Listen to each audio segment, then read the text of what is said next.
بسم الله الرحمن الرحيم سبحان الله والحمد لله والله أكبر. ناظرین کیسے ہیں آپ سب؟ امید ہے آپ سب اپنے گھروں میں خیریت سے ہوں گے. آج ہم پڑھیں گے انشاءاللہ سورہ بقرہ کی تفسیر کا 25واں رکوع. تو چلیے شروع کرتے ہیں. قرآن کی آیت ہے بسم اللہ الرحمن الرحیم. الحج اشہر معلومات. حج کے مشہور مہینے ہیں. فمن فرض فیہن الحج فلا رفث ولا فسوق ولا جدال فی الحج. جن میں حج کا احرام باندھا جاتا ہے یعنی شوال، ذوالقعدہ، ذوالحجہ. یہ تو اس کا ہے مطلب فمن فرض فیہن الحج، حج کے مہینے معلوم ہے تو جو شخص ان مہینوں میں حج کی نیت کر لے. فلا رفث ولا فسوق ولا جدال فی الحج، تو حج میں نہ عورتوں سے اختلاط کرے، نہ کوئی برا کام کرے اور نہ کسی سے جھگڑے حج میں. وما تفعلوا من خیر یعلمہ اللہ، اور جو نیک کام تم کرو گے وہ خدا کو معلوم ہو جائے گا. وتزودوا فإن خیر الزاد التقوی واتقون یا اولی الالباب، اور زاد راہ یعنی راستے کا خرچ ساتھ لے جاؤ کیونکہ بہتر فائدے کا زاد راہ کا پرہیزگاری ہے. یعنی کہ راستے کا خرچ جو ہے وہ اپنے ساتھ لے کر جاؤ اور وہ پرہیزگاری ہے. اور اے اہل عقل مجھ سے ڈرتے رہو. واتقون یا اولی الالباب، اور اے اہل عقل تم مجھ سے ڈرتے رہو. تو حج کے مشہور مہینے ہیں جن میں حج کا احرام باندھا جاتا ہے یعنی شوال، ذوالقعدہ، ذوالحجہ. یہ 3 مہینے ہیں. تو جو آدمی ان مہینوں میں حج کا احرام باندھ لے تو نہ ہی ہم بستری کرے، نہ اس قسم کی باتیں کرے اور گالی گلوچ دینے اور اپنے ساتھی سے جھگڑا کرنے سے پرہیز کرے. یعنی کہ حج کی فرضیت جب ہو جاتی ہے تو اس میں کوئی جھگڑا اور بحث نہیں کرے. اور احرام کی حالت میں ہم بستری اور اس کے تذکرہ اور گالی گلوچ اور جھگڑے کو جو بھی تم میں سے ان باتوں کو چھوڑے گا اللہ اسے قبول فرمائے گا. اور اے اہل عقل سامان سفر بھی ساتھ رکھو. اس مقام پر تقدیم اور تاخیر ہے. مطلب یہ ہے کہ عقل والو دنیاوی ضرورتوں کے لیے بھی سفر میں اتنی چیزیں اپنے ساتھ رکھو اور جو وہاں لوگوں کے سامنے ہاتھ پھیلانے سے تمہیں پرہیز کرنا ہے. مطلب تم تاکہ کسی کے سامنے ہاتھ نہ پھیلاؤ اور اپنے ساتھ جو ہے ضرورت کا سامان لے کر جاؤ.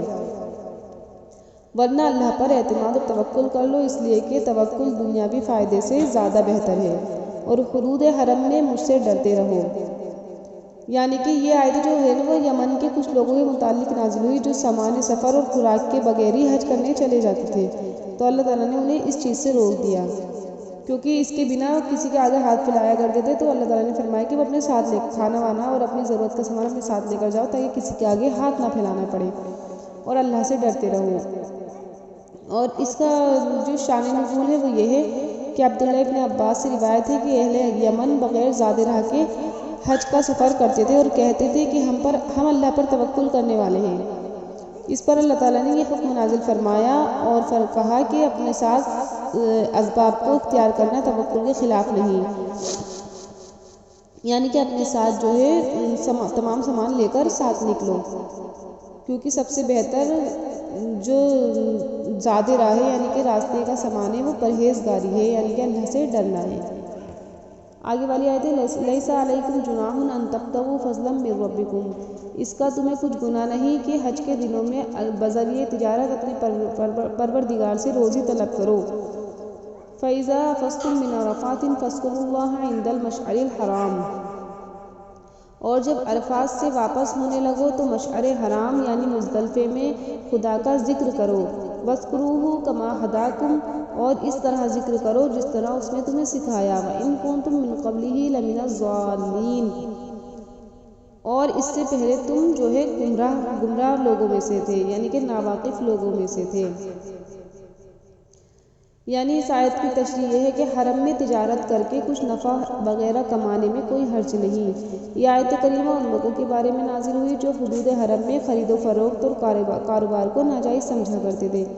تو اللہ تعالیٰ نے انہیں اس چیز کی اجازت دے دی۔ اس کے بعد جب تم لوگ میدان عرفات سے مشعر حرام پر آؤ تو دل اور زبان سے جیسا کہ اللہ نے تمہیں بتایا ہے اللہ کا خوب اچھی طرح ذکر کرو۔ اور رسول اللہ صلی اللہ علیہ وسلم کی بعثت سے اور قرآن کے نازل ہونے سے اور اسلام سے پہلے جو ہے سب لوگ کافر تو تھے، اور اس کے بارے میں اللہ تعالیٰ فرما رہا ہے کہ سب لوگ جو تھے وہ گمراہ اور کافر لوگ تھے۔ اور اب جو ہو تم اللہ تعالیٰ کے اوپر ایمان لے کر آئے ہو تو اللہ کا ذکر اپنے دل سے کیا کرو، اور حرم جو ہے یعنی کہ مکہ میں خرید و فروخت کو ناجائز مت سمجھو، اور یہ سب جائز ہے۔ آگے آئے تھے ثم افیضوا من حیث افاض الناس واستغفروا اللہ ان اللہ غفور رحیم، پھر جہاں سے اور لوگ واپس ہوں وہیں سے تم بھی واپس ہو جاؤ اور خدا سے بخشش مانگو، ان اللہ غفور الرحیم، بے شک خدا بخشنے والا اور رحمت کرنے والا ہے۔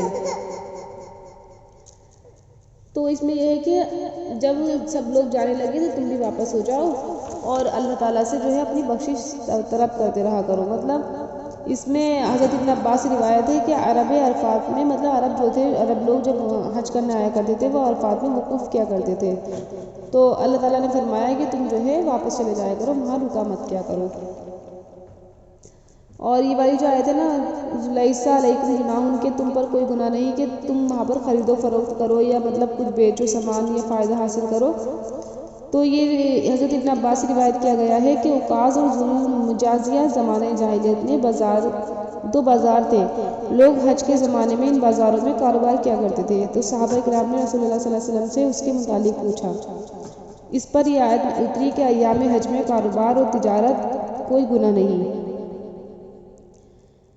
وہ کیا کہتے ہیں، ایک جو دوسری روایت ہے وہ یہ ہے کہ ابو امامہ تمیمی رضی اللہ تعالیٰ عنہ سے روایت ہے کہ وہ فرماتے ہیں کہ میں نے حضرت عبداللہ ابن عمر سے عرض کیا کہ ہم حج کے دنوں میں خرید و فروخت کرتے ہیں تو اس سے حج میں کوئی حرج تو نہیں آتا، یعنی کہ کوئی پریشانی تو نہیں ہے۔ تو حضرت عبداللہ ابن عمر فرمایا کہ ایک شخص نے آپ صلی اللہ علیہ وسلم سے اسی طرح کا سوال کیا تھا تو آپ نے کوئی جواب نہیں دیا تھا، یہاں تک کہ جبرائیل علیہ السلام یہ والی آیت لے کر اتر کر آ گئے تھے، لیسا علیکم جناح۔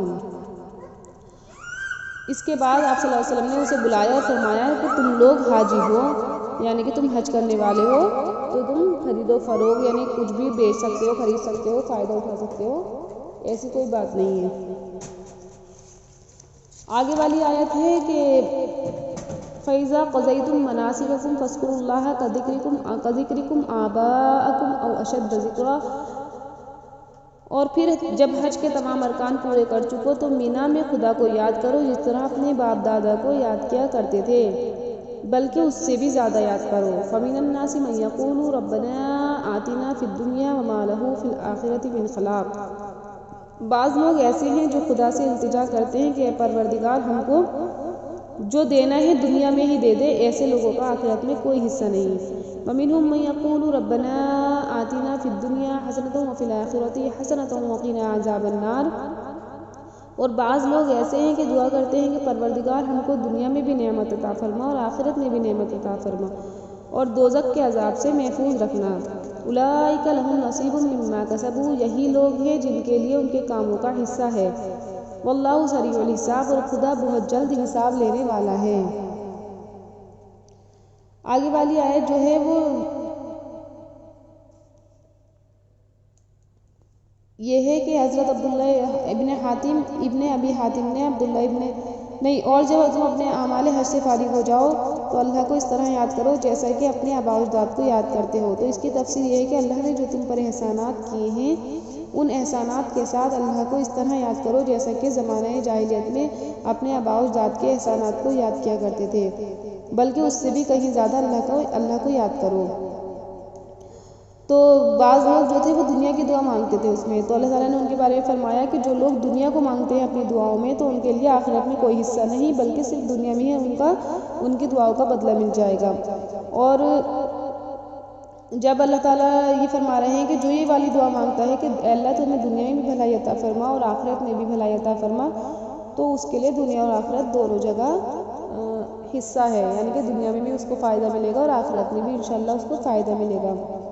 اور صرف دنیا کی دعا کرنا نہیں آئی ہے، بلکہ دعا میں جو ہے اپنے آخرت کو بھی مانگو، دنیا کو بھی مانگو۔ اب یہ نہیں ہے کہ دنیاوی باتیں تو ہم نے سب مانگ لی دعا میں اور آخرت کو ہم بالکل بھول گئے، اس لیے ہمیشہ دعا میں اپنی آخرت کو بھی یاد کرو کہ اللہ تعالیٰ ہمیں آخرت میں بھی تمام مطلب نیک لوگوں میں شامل فرمانا، اور ہمارا مطلب ہمیں بھی نیک لوگوں کے ساتھ اٹھانا، اور تمام دعاؤں میں اپنی آخرت کو ہمیشہ یاد رکھو۔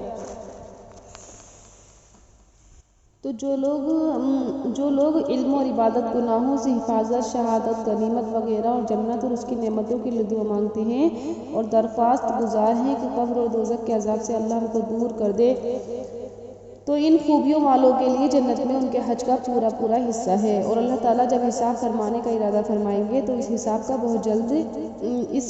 حساب بہت جلدی ہو جاتا ہے۔ آگے والی آیت ہے وَاذْكُرُوا اللَّهَ فِي أَيَّامٍ مَّعْدُودَاتٍ، اور قیام مینا کے دنوں میں جو گنتی کے دن ہیں خدا کو یاد کرو۔ فَمَن تَعَجَّلَ فِي يَوْمَيْنِ فَلَا إِثْمَ عَلَيْهِ، اور اگر کوئی جلدی کرے تو 2 دن ہی میں چل دے تو اس پر بھی کوئی گناہ نہیں۔ وَمَن تَأَخَّرَ فَلَا إِثْمَ عَلَيْهِ لِمَنِ اتَّقَىٰ، اور جو بعد تک ٹھہرا رہے اس پر بھی کچھ گناہ نہیں، یہ باتیں اس کے لیے ہیں جو خدا سے ڈرے۔ وَاتَّقُوا اللَّهَ وَاعْلَمُوا أَنَّكُمْ إِلَيْهِ تُحْشَرُونَ، اور یہ باتیں اس شخص کے لیے ہیں جو خدا سے ڈرے، اور تم لوگ خدا سے ڈرتے رہو، جان رکھو کہ تم سب اس کے پاس جمع کیے جاؤ گے۔ ایام معلوم سے مراد جو ہے وہ ایام تشریق کے 5 دن ہیں، جس میں یوم عرفہ، یوم نحر اور 11، 12، 13 کو اللہ تعالیٰ کی حمد و تہلیل اور لا الہ الا اللہ بہت زیادہ پڑھنا آیا ہے، اور جو شخص 10ویں تاریخ کے 2 دن کے بعد ہی اپنے گھر واپس آنا چاہے تو اس کو کوئی گناہ نہیں ہے، اور جو شخص 13 تاریخ تک مینا میں ٹھہرا رہے تو اس پر بھی کوئی گناہ نہیں ہے اور اس کی بخشش ہو جائے گی۔ جو 13ویں تاریخ تک شکار کرنے سے رکا رہے گا اور 13ویں تاریخ تک شکار کرنے سے اللہ سے ڈرتا رہے گا تو یہ بات اچھی طرح جان لو کہ مرنے کے بعد اللہ کے سامنے پیش ہونا ہے۔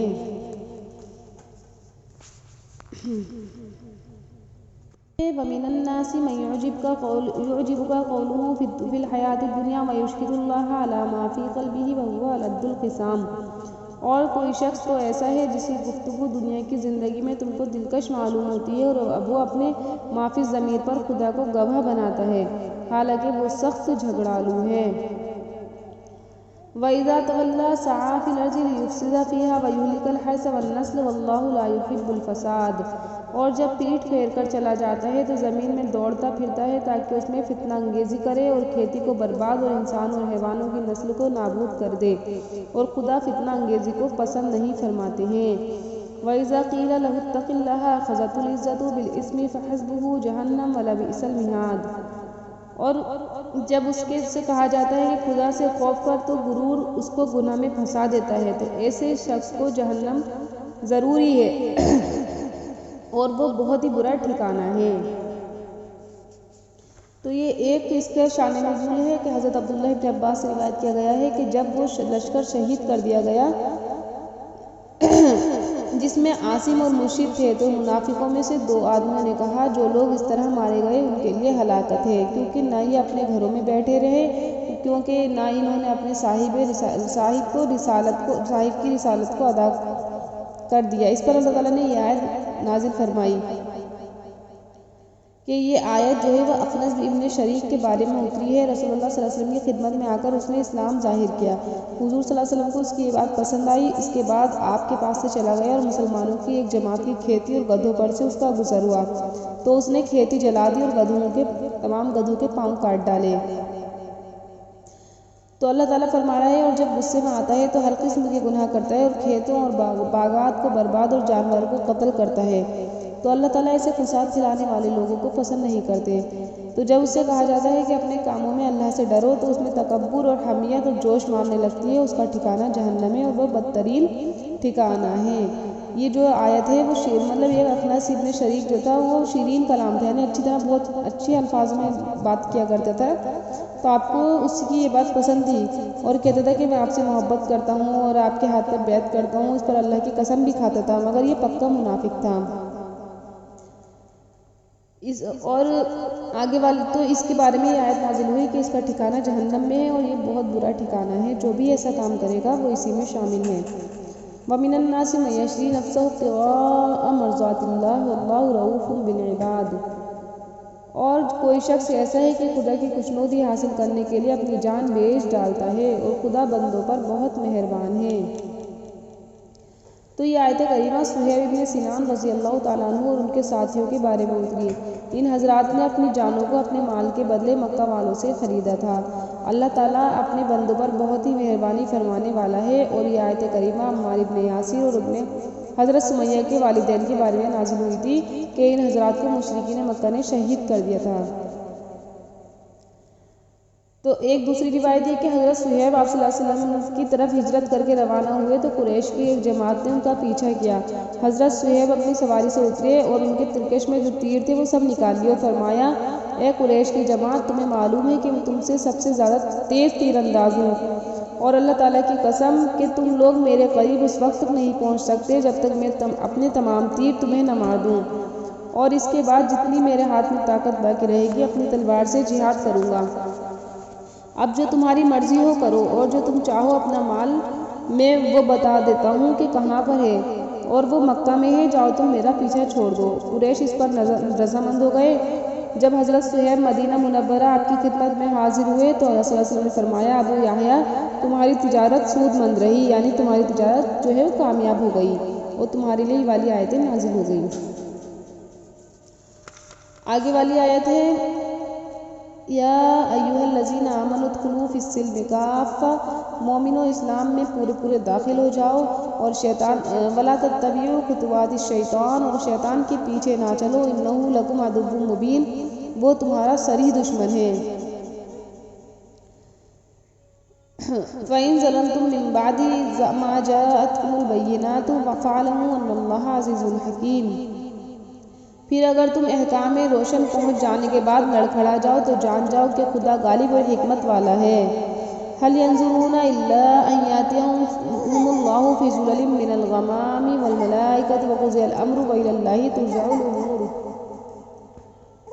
کیا یہ لوگ اس بات کے منتظر ہیں کہ ان پر خدا کا عذاب بادل کے سائبانوں میں نازل ہو اور فرشتے بھی اتریں اور کام تمام ان کا کر دیا جائے، اور سب کاموں کا رجوع خدا ہی کی طرف ہے۔